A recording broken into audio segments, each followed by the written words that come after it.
The radio call came in fractured and sharp, like something had torn through the signal. Rachel adjusted her left cyclic, eased the Apache 5 degrees off-center, and waited for the controller to repeat. Hollis glanced back from the front seat, his gloved hand already shifting to the weapons panel. The voice returned through the static, broken but unmistakable. Enemy armor has breached Sector 4. Column is pushing west, full strength. You're the only asset inside 10 miles. Divert to Intercept at Grid Delta Sierra. Hold them off until ground forces get there. Rachel didn't answer right away. She stared out at the ridgeline cutting across the sky, the afternoon sun slanting through haze as they crossed into higher terrain. Her right boot eased the rudder slightly as she turned the Apache toward the mountains. Hollis shifted again, tension coiling through his frame. "Copy." "Diverting," she said. Her voice was quiet, almost subdued. "Time to intercept." 6 minutes, Hollis replied, checking the moving map. That pass is the only route they can take if they want to cut the valley in half. Rachel nodded, though he couldn't see it. She already knew the terrain. A narrow, winding cleft cut through the granite backbone north of their position, barely wide enough for armor to travel in column. Once they got through, the enemy would have a straight line to supply routes and artillery staging. If they weren't stopped now, the front would fold before reinforcements could even load onto their transports. She throttled down slightly to mask their profile against the terrain. The longbow dome above the rotor mast hummed as the radar swept for contacts. Shadows stretched down the sides of the cliffs below, long fingers reaching across the rock like a warning. Hollis activated the targeting display and leaned forward, his tone shifting to something clipped and sharp. "I'm picking up movement on the far side of the pass. Looks like 3, maybe 4 armored vehicles on the lead edge. More behind them. No air cover." "No fallback," Rachel murmured. He looked back over his shoulder. "You say something." She didn't repeat it. Instead, she scanned the terrain ahead. The pass narrowed between 2 steep vertical faces, jagged and uneven, the kind of place you could vanish in a heartbeat if you dropped below the ridgeline. Rachel rotated the Apache into a low approach vector, hugging the mountain slope as tightly as the airframe would allow. Her fingers adjusted trim and pitch with practiced restraint. She never overcorrected, never hesitated. Behind them, the last transmission crackled again. "Rachel, you need to hold them off, whatever it takes. Reinforcements are coming, but it's going to be close." The radio hissed into silence. That was all the confirmation she would get. Up ahead, a thin column of smoke curled into the air, dark gray rising in slow spirals against a cold blue sky. It wasn't heavy enough to mark battle, but it was the kind of smoke that followed diesel engines and metal tracks grinding into rock. Rachel narrowed her eyes. The column hadn't reached the midpoint of the pass yet, but they were moving fast. They weren't expecting resistance.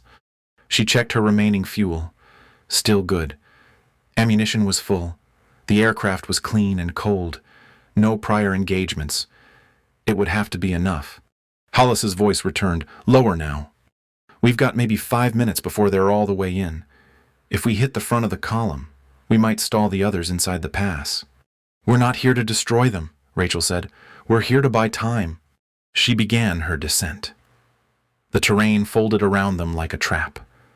The Apache dropped into the shadow of the mountains, hugging rock and ice and sediment, sliding into the space between elevation lines where nothing but echoes survived.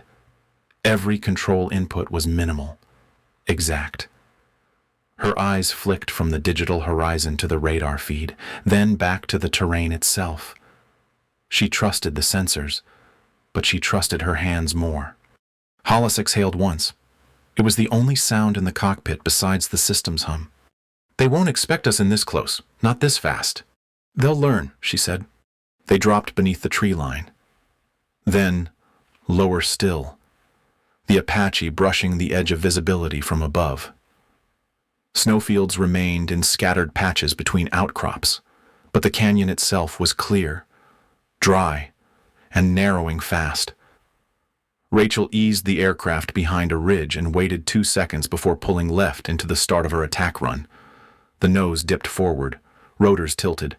She brought them level as the first flicker of enemy armor came into view between the split in the canyon wall. "Visual contact," Hollis said. 5 lead vehicles. Spacing is tight. We could stop them cold if we... Rachel cut him off without looking. Her voice didn't rise, didn't waver. "We hold the pass. Nothing gets through." The canyon pulled them inward, steep sides on either end framing the kill zone like a corridor carved by purpose. Shadows laced the rock face. Smoke drifted along the wind's edge. The Apache's rotors beat the air into submission as Rachel angled into the run. Low and tight, already locking her eyes on the lead tank that hadn't yet seen them coming. Behind them, the radio crackled once more with nothing but static, then silence. They were alone in the pass, first run inbound. The canyon walls funneled the Apache into shadow as Rachel leveled out her approach. The sun sat low behind them, casting their silhouette across the pass too late for the enemy to react. The tight gap between cliffs gave her the cover she needed. Below, the armor column was still moving, their formation compressed by the terrain. Hollis worked fast, tagging targets on both ends of the convoy. "Lead and tail marked. Vehicles are packed in tighter than they should be," he said, eyes fixed on the targeting display. "If we hit both ends, the middle's boxed in." "Take the shot," Rachel replied. She adjusted their pitch, aligning the aircraft with the canyon's depth, not its width. The walls rose like monoliths on either side, ancient and cold, waiting to echo back what was about to happen. Hollis released the rockets. The ripple came fast, a line of streaking smoke that arced low into the gap. The first impacts were visible before the rest had left the pods. The canyon lit with dull orange and black, flames erupting where the lead tank had been seconds before. The tail end of the column went up in a double flash, secondary fuel igniting beneath the armored hull. Rachel kept the Apache low, banking left just enough to use the cliff as cover while the explosions echoed back in heavy waves. The concussions bounced through the airframe. The vibration didn't rattle her hands. She held trim and throttle with precise restraint. 5 hits confirmed, 1 tracked vehicle moving, the rest are burning or stalled. Hollis said, "Dismounts incoming." Rachel dipped the nose, angling the cannon down as infantry poured out of one of the surviving vehicles. They moved quickly, diving for cover behind rock formations on the canyon floor. Some ran into shadowed crevices. Others knelt and returned fire up the incline, knowing it was useless, but doing it anyway. She gave them 4 bursts from the 30mm. The cannon thumped hard against the frame, but the recoil stayed controlled. The dust it kicked up swallowed the enemy shapes almost immediately. The echoes came seconds later, delayed by terrain. Smoke began curling around the cockpit windows. Hollis cleared his sightline and checked the radar feed. Rachel didn't need his update. She could feel the pressure shift. The first strike had landed hard. Now they had to hold that advantage, and there wouldn't be time to repeat it. A soft chime pulsed once on her left console. It wasn't a warning. Just a notice engine temperature had reached the threshold where it would stop masking thermal signature. She acknowledged it with a blink and moved on. "Time to reinforcements," she asked. Hollis glanced again. 40 minutes. Best case. If they hit green lights and don't stop for anything, they won't make it if we don't block this pass. She pulled the Apache into a rising arc, clearing the ridgeline just enough to swing back for another angle. Below, the remaining enemy infantry was scattering into natural cover. She could still see parts of the destroyed armor smoking in place, debris scattered along the rocky ground. Rachel brought them around and set up for a reverse angle sweep. The second rocket pod was down to a single pair of rounds. Hollis saved them. Instead, he targeted with cannon only, short controlled bursts to pin anything still mobile. "Just need to hold this line," he muttered. She didn't answer. There wasn't anything to add. The canyon did not give second chances. Every time she brought them into the corridor, the escape window narrowed. As the Apache pulled high over the northern edge, Rachel adjusted her seat slightly, not for comfort, just alignment. Her posture remained stiff, purposeful. Her left hand adjusted collective trim. The right stayed steady on the cyclic. A new signal flickered across the radar interface. It wasn't from the pass. It was just outside it. Hollis, check your eastern arc. That spike's not part of the first group. He scanned, recalibrated, then cursed quietly under his breath. Second armored element could be heavier. They're circling the ridgeline trying to come around the high side. That would put them past our line in under 15 minutes. Rachel absorbed it in silence. Her fingers didn't flinch. Her breath stayed even. Are we still the only bird in range? Hollis checked comms. No new assets were reporting in. No shadow on the radar beside their own. Still just us, he said. Rachel pulled back into cover, pushing the Apache into a hard bank between two outcroppings. The rotors sliced through thinner air as she dropped them lower, below the radar horizon. The smoke from the earlier strike was still climbing, curling up in uneven funnels that marked every spot where fire still chewed through steel. Dust had choked the valley floor. From up here, it looked like the remnants of a sandstorm. Hollis narrowed his eyes as the turbulence settled against the canopy. His voice dropped lower. We didn't scare them. They're adjusting. Rachel nodded. Means they'll be faster next time. Tighter. We won't have enough to stop both lines. We don't need to stop them. We just need to stall them until someone else can... A short alarm chirped near her right hand. Hydraulic pressure fluctuations.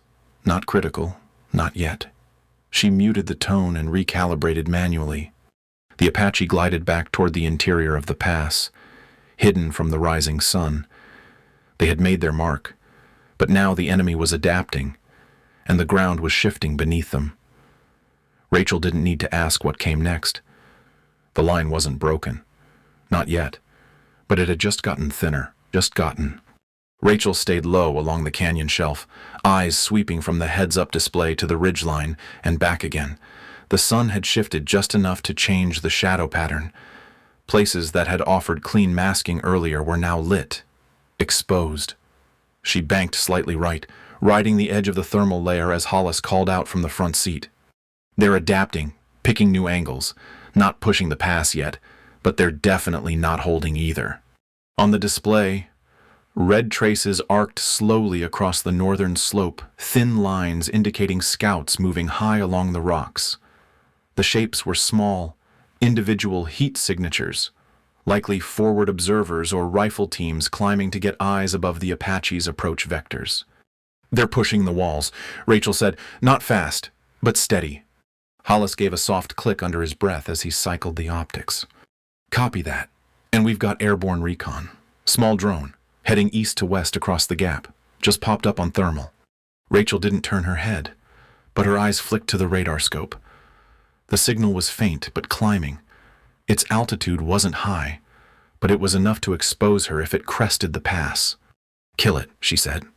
Hollis adjusted his feed and locked the seeker. One short-range missile flared from the left rail, rising in a tight arc through the narrowing space between cliffs.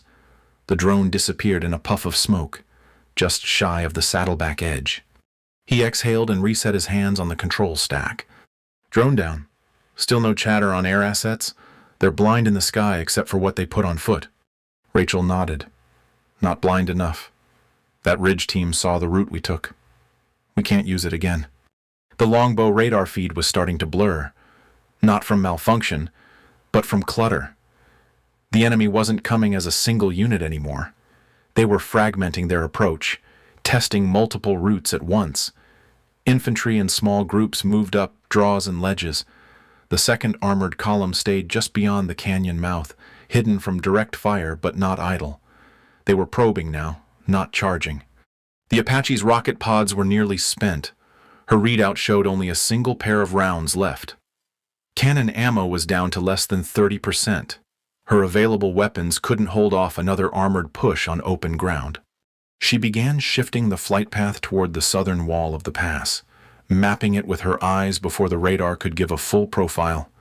The granite face sloped hard, but near the midpoint, a fault line split part of the canyon edge.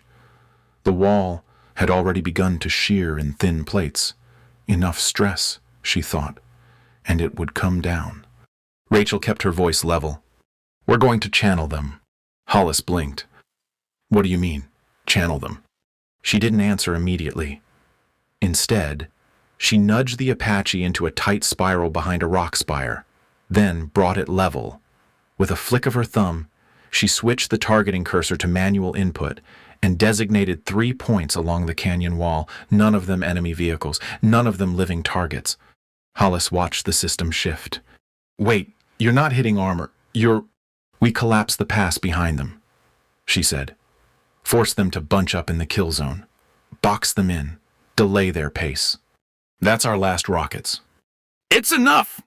The targeting reticle shimmered slightly in the haze. Rachel compensated for wind speed and thermal drift as Hollis locked the payload. When she was satisfied, she gave the command. The rockets fired in a flat trajectory, not at enemy shapes, but at the fault line in the cliff wall.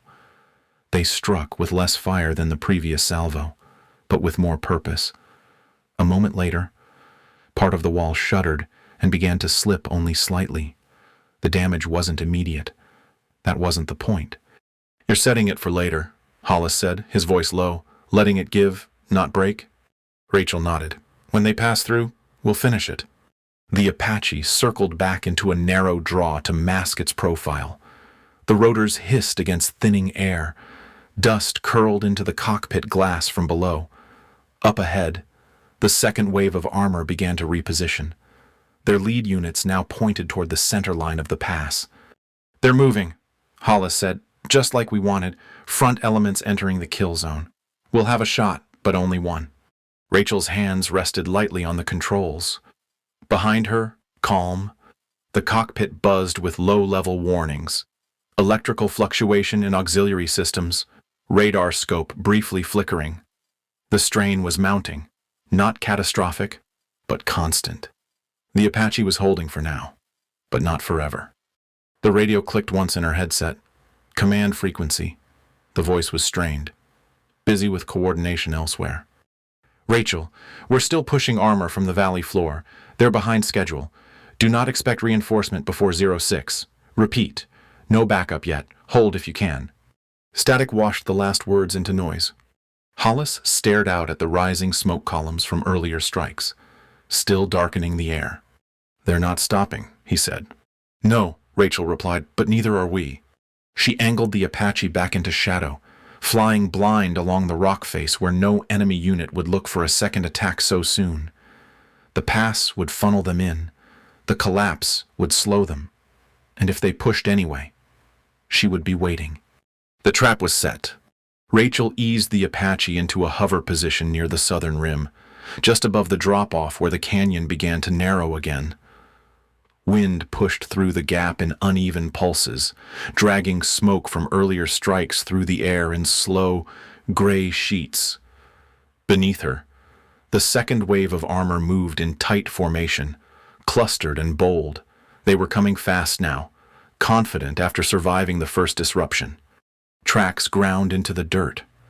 Dust kicked up behind each vehicle in long plumes that narrowed and twisted along the canyon floor.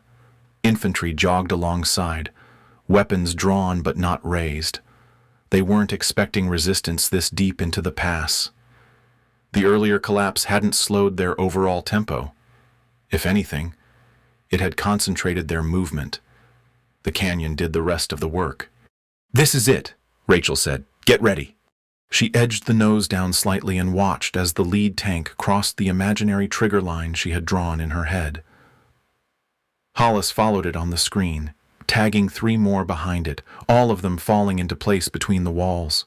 "Full column is inside," he said. "We hold here. They don't reach the valley." Rachel didn't answer right away. Her fingers curled tighter around the cyclic. The wind rocked the airframe. She adjusted trim to compensate, holding them steady against the pressure and the height. Below, more vehicles pushed into the gap, squeezed close enough that their rear turrets nearly touched the tracks ahead of them. "This is where we stop them," she said. Hollis glanced over his shoulder just once, then went back to his controls. The radio remained silent. No backup. No check-in. Just the humming systems of a single attack bird and the weight of everything stacked into the next 5 seconds. Rachel released the last manual cue. The fire control system recognized the command and triggered the final detonation sequence for the wall charge. There was a delay, a breath, a pause, like the world braced for what came next. Then the fault line gave. The explosion wasn't clean. It wasn't elegant. It was brutal. The side of the canyon peeled away in chunks the size of houses, rock slabs tearing from their roots, grinding downward in a howl that swallowed every other sound. Dust shot outward like shrapnel. The impact drowned the forward half of the enemy column in a cascading avalanche. Metal shrieked as vehicles collided, flipped, or were buried outright. The canyon itself trembled under the weight of the collapse. Rachel held the Apache in place through the first blast wave. The rotors strained as the shock rolled through the air. Hollis cursed once, shielding his eyes as the visual sensors flared white from the dust flash. "Collapse confirmed," he said, voice rough. "We nailed the trap. Middle of the column is gone." The cockpit lights blinked to red. Hydraulic pressure dropped by 30% in less than 2 seconds. A low whine started under Rachel's seat. One of the stabilizer sensors had gone out of range. She compensated manually, bringing them up and back before the slipstream knocked them into the ridgeline. A warning flashed across her panel, overstressed to the rotor gearbox. Not critical, but too close to push again at the same intensity. She felt it through the airframe, the pulse, the stutter in the trim. Nothing she couldn't ride out, but not something she could ignore either. Hollis reset the optics and swept the ground. Rear elements are stalled. Dust and debris cut their line of sight. They're backing out, trying to reposition. Rachel shifted them behind the smoke curtain, now curling through the valley like a slow tidal wave. From this angle, the canyon was reduced to nothing but shadow and static.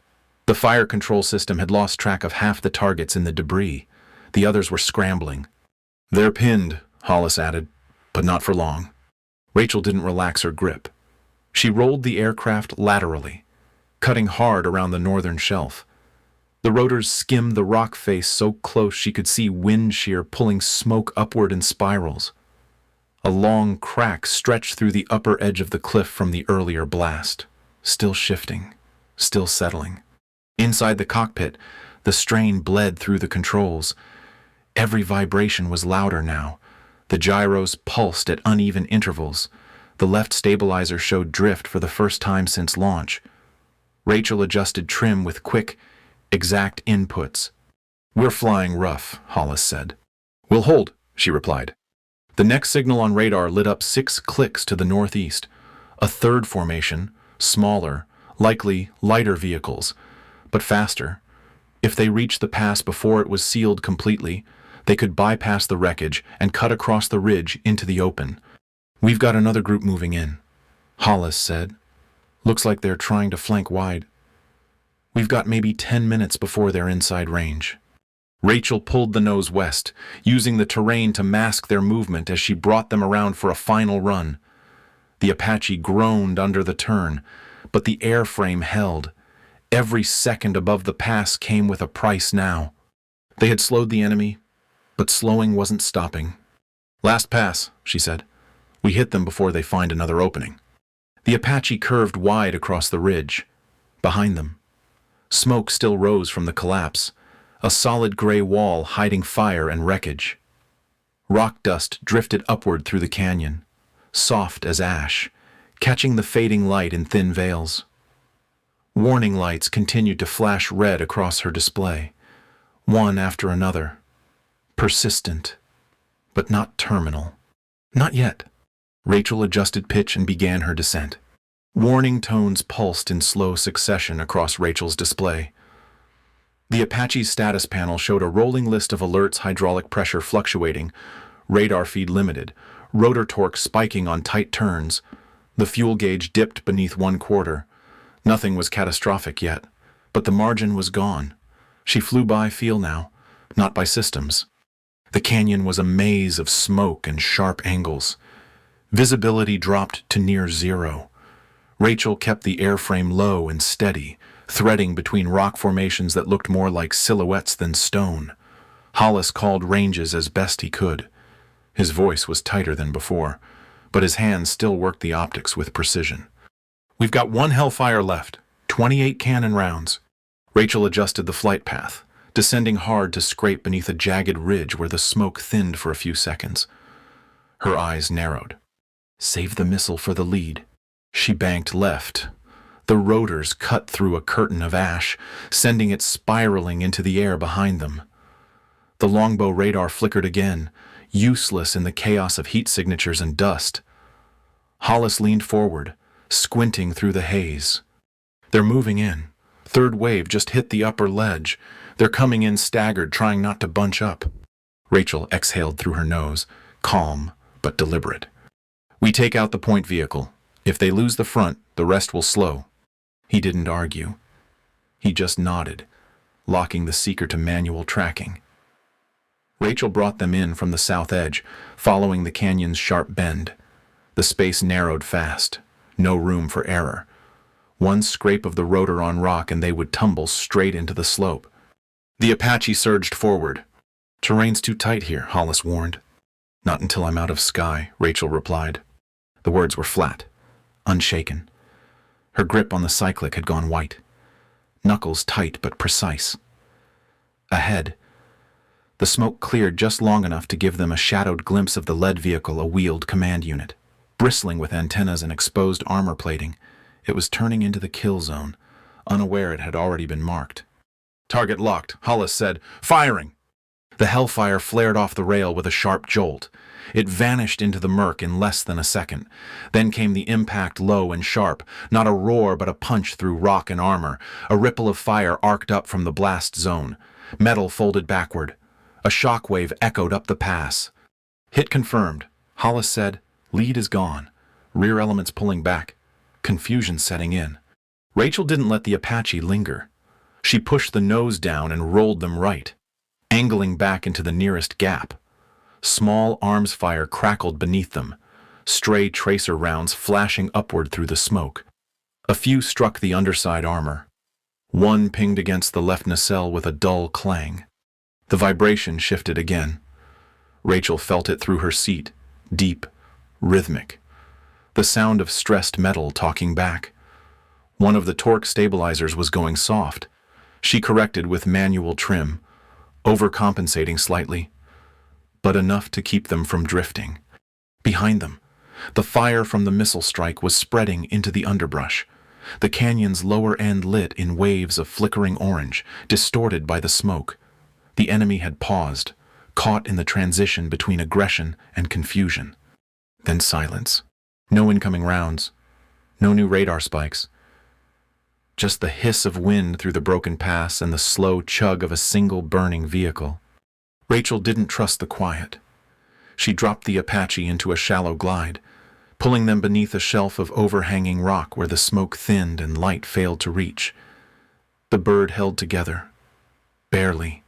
Her left screen blinked red fuel warning, now active. Less than 15 minutes at combat throttle. Her hands didn't flinch. Hollis checked their position and ran the numbers again. Still no reinforcements in range. He said, "We're the line." "We're the firewall," Rachel said. She didn't mean it for drama. It was just fact. Whatever stood behind them, supply lines, ground forces, command elements, they would only remain in place if the line held. There was no fallback. There was only this canyon and a bird with one engine running hotter than it should. Rachel pulled them deeper into the fog. The rotors whispered above them now, spinning smoke into spirals that danced against the glass. The temperature inside the cockpit rose by another 2 degrees. One of the avionics relays dimmed for a full second before recovering. They were flying blind, burning through their last options. "Contacts pushing again," Hollis said quietly. Multiple shadows moving through the lower draw. Infantry. Light vehicles. She didn't respond. She tilted the cyclic gently, guiding the Apache back toward the source of the movement. Her breath was steady. Her jaw was set. They weren't done. Not yet. The bird slipped back into the smoke, ragged and scarred, but still in the fight. Behind them, the canyon burned. Ahead, the shadows kept coming. Rachel's hands stayed on the controls even after the Apache crested the final ridge and the dust behind them began to fade. Warning lights still blinked in the corner of her eye, each one a quiet protest from a system they had overdrawn and overworked. The rotors sounded uneven. The hydraulic pressure readout hovered near failure. The fuel gauge had stopped updating altogether. She didn't need it to tell her they were almost out. Beneath them, movement, low and fast. Friendly armor, Hollis said. His voice was barely more than a whisper. Coming in from the valley side. She saw them seconds later, 6 vehicles in staggered formation, kicking up a wall of dust that rolled across the canyon floor like smoke. The sound of engines crept into the air slowly, then took over. Behind the lead vehicle, 2 more crested the ridge, then more. Infantry followed, boots hitting rock, weapons raised but unneeded. The enemy column had stalled in the debris field. Whatever remained of the third wave had pulled back into broken ground, caught between roots and ruined momentum. As the friendly armor opened fire, the rest scattered. Some ran, some didn't make it far. Rachel guided the Apache down through the crosswind. The aircraft wobbled as the right skid caught a pocket of heated air, but she rode it out. The bird dropped into a rough landing behind a stack of scorched granite, just outside the old rockfall line. Dust rolled across the canopy as they touched down. The engines began their slow wind-down sequence. She powered down the systems one by one. Screens dimmed, noise faded. The temperature in the cockpit remained stifling, but the silence that followed was sharper than anything she had heard all day. Hollis leaned back in his seat and let out a breath. His helmet hung by its chin strap, rattling slightly with the rotor's final turn. He didn't speak at first. Then he turned toward her. "You held the line," he said. Rachel didn't respond. She opened the canopy with one hand, climbed out with the other, still bracing her weight against the frame. Her boots hit the dirt unsteady, knees locking just long enough to keep her upright. The Apache sat behind her, its canopy streaked with soot and ash. The rotors slowed to near stillness. The tail rudder twitched once, then stopped completely. Below, the valley stretched open and untouched. No enemy vehicles, no tracks, no burn marks. The line had held, not because of firepower, not because of numbers, but because she never let them through. The radio buzzed softly on the command frequency.